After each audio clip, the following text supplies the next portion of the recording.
What do this novel, these student protesters, and this family reunion have in common? They were all inspired by primary source materials. Primary sources are original, unique, and rare items that can be used to understand the past, document the present, and determine the future. We may not realize it, but we create, preserve, and destroy primary sources from our own lives every day. When we want to remember, we tend to write it down.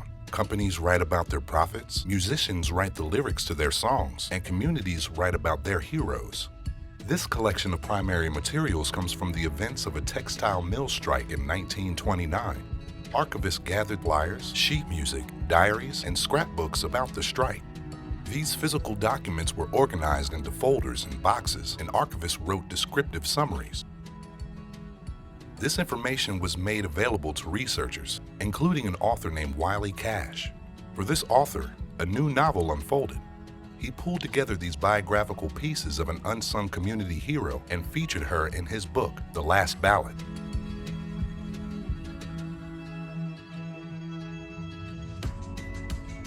A phone or tablet can digitally store your thoughts and emotions, preserving their significance. Archivists search the internet and hard drives to recover digital photographs, social media posts, event flyers, and websites from being deleted or lost. Items are given meaningful file names and cataloged into folders. When you share a tweet, link a news article, build a timeline, or post to Instagram, you provide an interpretation that can inspire others. If enough people are reading, relating to, and sharing these resources, they can galvanize a movement like Silent Sam, Black Lives Matter, Me Too, or the Arab Spring. Archives can also hold museum artifacts. Researchers will try to understand what the item is, why it was saved, and for whom it was important. This assortment of items comes from the African American coal mining community in eastern Kentucky. These materials were pieces of a complex story that were collected from various parts of people's lives.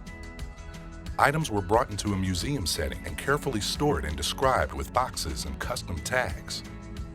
These everyday items are not only preserved for study, they are also packed carefully to travel as part of an exhibit that brings together those with deep ties to this community.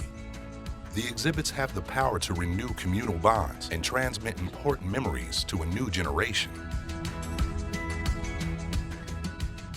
Novels, activism, and community memories are just three of the many important ways to activate archival materials. Everyone from educators to genealogists can find a reason to dig into the past and contribute to the future.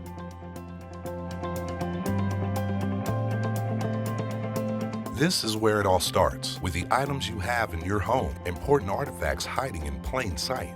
You have the power to make connections, share your history, and let future users learn from them. Millions of stories are lost because they couldn't be collected and preserved. You can preserve memories and protect your family and community's material. Your materials and your story matter. What unique contributions will you make with the evidence of your experience?